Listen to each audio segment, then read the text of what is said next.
Imagine a creature lighter than a coin flying thousands of kilometers across mountains and oceans, guided by a map it never learned, bound to places its great-grandparents never knew. That is the monarch butterfly.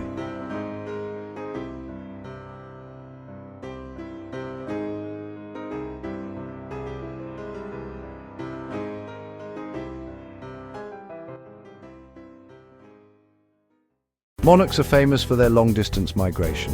In North America, millions of butterflies travel each autumn from the United States and Canada south to overwintering sites in central Mexico and coastal California. Each fall, as temperatures drop and days shorten, monarchs leave flower-rich fields and head south. The journey can be over 4,000 kilometers for some populations, and it takes several generations to complete the round trip. What makes the monarch migration astonishing is that the butterflies that arrive in Mexico or California are not the same individuals that left 2 or 3 generations earlier. The migrating generation enters a reproductive pause called diapause. These butterflies live longer than summer generations, sometimes up to 8 months, so they survive winter and fly north in spring to breed. The next generations continue the journey north in successive steps, with the life cycle repeating. That pattern means one generation inherits an inherited orientation and internal map that scientists still strive to understand.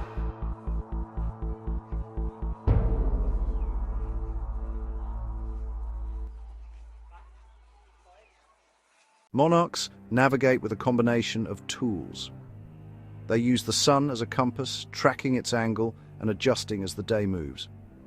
They use internal circadian clocks in their antennae to correct for solar movement.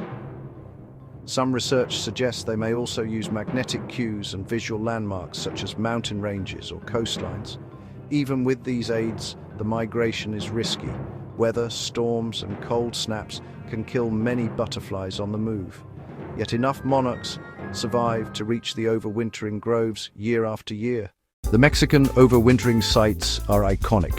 Millions of monarchs cluster in Oyamel fir forests in the mountains of central Mexico.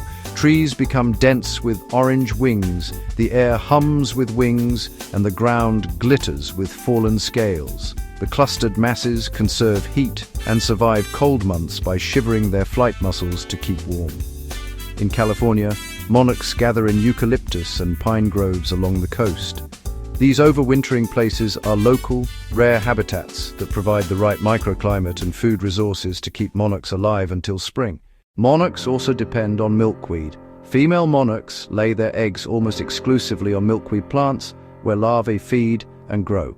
Milkweed contains chemicals that make monarch caterpillars and adult butterflies taste bad to birds, a key defense. However, milkweed loss from agricultural changes, herbicide use, and development has reduced breeding habitat across large areas. That reduction, coupled with loss of overwintering sites from forest clearance and climate impacts, threatens the migration.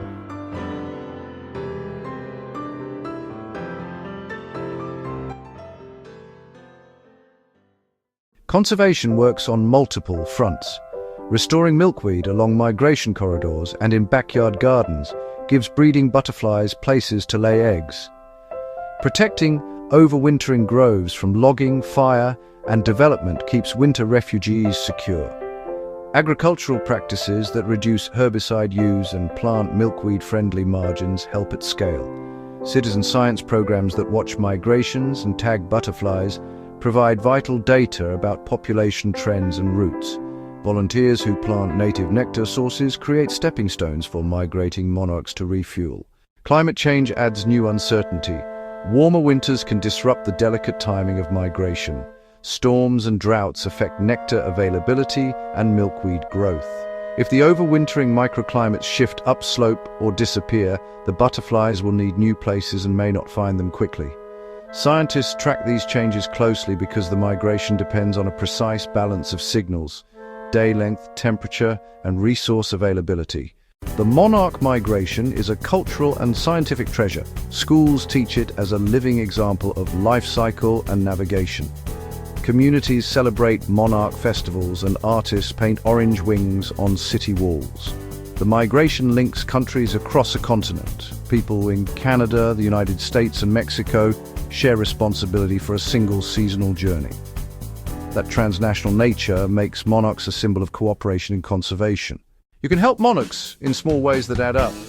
Plant native milkweed and nectar flowers in your garden or community spaces. Avoid pesticide sprays that harm caterpillars and pollinators. Support local and international habitat protection efforts.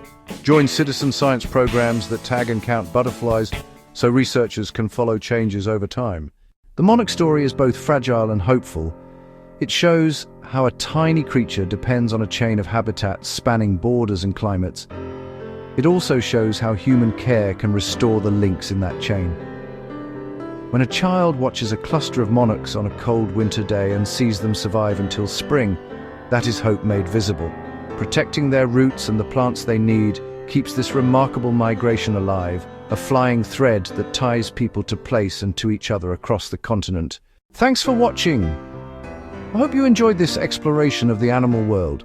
Let me know in the comments an animal fact that you find interesting. I love to learn new facts, and if you haven't yet, subscribe to explore even more hidden wonders of nature.